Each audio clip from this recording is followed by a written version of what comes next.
जी अस्सलाम वालेकुम, welcome back बच्चों। हमारी क्लास 9th के अंदर लेक्चर सी जो जारी है, हम चैप्टर नंबर 12 पे पहुंच चुके हैं। आज हम चैप्टर नंबर 12 का पहला थ्योरम करेंगे 12.1.1।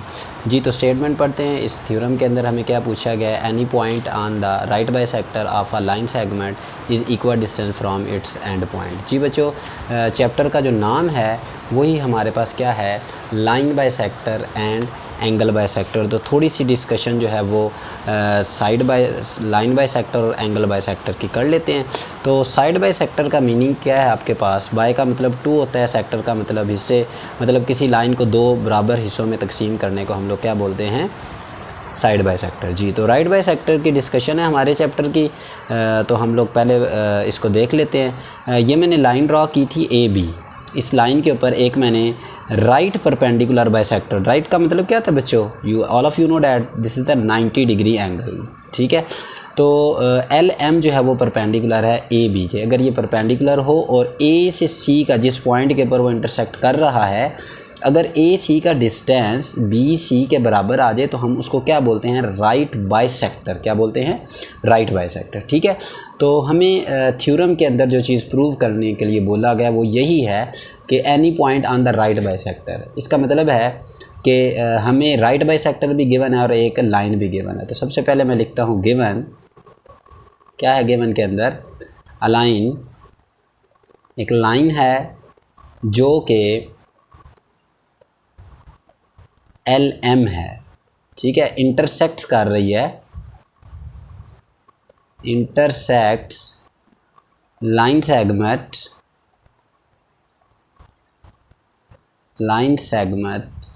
ए बी एट पॉइंट, उस पॉइंट का नाम सी है, such that L M is perpendicular to A B के एंड ए सी का जो डिस्टेंस है वो इक्वल होगा बी सी के।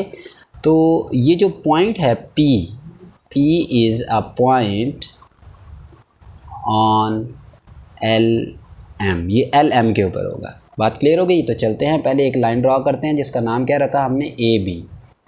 क्लियर होगी बात? इसके ऊपर एक मैं राइट बाइसेक्टर ड्रॉ करता हूँ और ये जो राइट बाइसेक्टर ड्रॉ कर रहा है इसका नाम हम बच्चों क्या रखेंगे, एल और एम रख देंगे। ठीक है, और ये सी पॉइंट के ऊपर इंटरसेक्ट कर रहा है तो इधर क्या एंगल बनेगा, 90, अभी जो हमने पहले कॉन्सेप्ट देखा है। ठीक होगी बात ये। अब हमें टू प्रूव में क्या लिखना है, हमें प्रूव करना है, और P ये जो पॉइंट था ये भी लगा देते हैं इधर, ये एक पॉइंट है इसके ऊपर। टू प्रूव में हमें ये लिखना है, प्रूव डैट P ए का जो डिस्टेंस है वो कॉन्ग्रुएंट है P B के डिस्टेंस से। ठीक है, तो कंस्ट्रक्शन कर लेते हैं हम लोग जल्दी से। कंस्ट्रक्शन के अंदर हम लोग क्या करते हैं बच्चों, ज्वाइन करते हैं P to A and the point P to B। P को हम लोग B से डॉटेड लाइन से, कंस्ट्रक्शन हमेशा याद रखें मैक्सिमम जो डॉटेड लाइन से ही की जाती है। बात क्लियर हो गई? तो अब आपको इधर से दो ट्राइंगल्स जो हैं वो बनती नज़र आ रही हैं। आप इसको थोड़ा सा लाइंस को काइंडली सीधा करके देख लीजिएगा। तो अब हमारे पास ये दो ट्राइंगल्स बनती जा रही हैं, तो अब इनका कंपैरिजन करेंगे। चलते हैं प्रूफ की जानिब। प्रूफ के अंदर सबसे पहले स्टेटमेंट्स लिखेंगे बच्चों और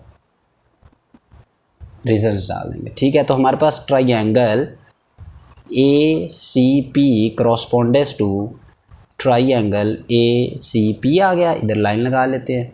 ठीक है, इसके अंदर मुझे बताएं कि ये जो ए सी है, लेंथ जो है ए सी, ये बराबर है ना किसके भला, सी बी या बी सी के। तो ये हमें क्या था, ये हमें बच्चों गिवन में था, ये मैंने गिवन में लिखा था कि आपके पास ये जो ए सी है ये बराबर कॉन्ग्रुएंट होगा बी सी के, तो यही हमने इधर लिख दिया। बात क्लियर होगी? अब इसके अंदर देखें ये इधर और इधर कौन सा एंगल बन रहा है, ज़रा ध्यान दें, 90। इस ट्राइंगल के अंदर भी सी पे 90 और इस पे भी 90 डिग्री का बन रहा है। तो हम लिख सकते हैं कि angle A C P is congruent to किसके ऊपर इक्वल होगा, एंगल बी सी और पी के। और इधर लिख दें आपके जो पी सी है ये परपेंडिकुलर है लाइन ए बी के है, और एट सी जो है वो कौन सा एंगल बन रहा है बच्चों, 90 डिग्री का। बात क्लियर हो गई। अब ज़रा ध्यान करें तो दोनों ट्राइंगल्स के अंदर ये जो पी सी लाइन है ना, इस ट्राइंगल का भी कॉमन है, इसका भी कॉमन है, सेम है, दोनों की लेंथ सेम होगी डेफिनेटली। तो हम लिख सकते हैं कि P C is congruent to P C, और इधर क्या रीज़न क्या देंगे हम लोग बच्चों, कॉमन, ये कॉमन, ये इसकी रीज़न है। बात क्लियर होगी ये। अब हम 3 कंडीशन मैंने कहा था हमें थ्योरम के अंदर प्रूव करनी होती हैं। कोई भी जो आपके पास साइड एंगल साइड जो भी है ना, 3 कंपोनेंट आप प्रूव कर सकते हैं। तो हमने इसके अंदर एक साइड, एक एंगल और फिर जो है वो साइड प्रूव कर दिया। तो हम लिख सकते हैं कि triangle A C P is congruent to triangle B C और पी के। ठीक है, तो इधर क्या लगाएंगे, साइड एंगल साइड पास टू POSTULATE। अच्छा, ये वर्ड नया है पोस्टुलेट, इसको डिस्कस कर लेते हैं। पोस्टुलेट की डेफिनेशन बच्चों आप याद रखें क्या होती है, मैंने क्लास में भी आपको बताया था। पोस्टुलेट एक स्टेटमेंट होती है that are assume to be true without proof.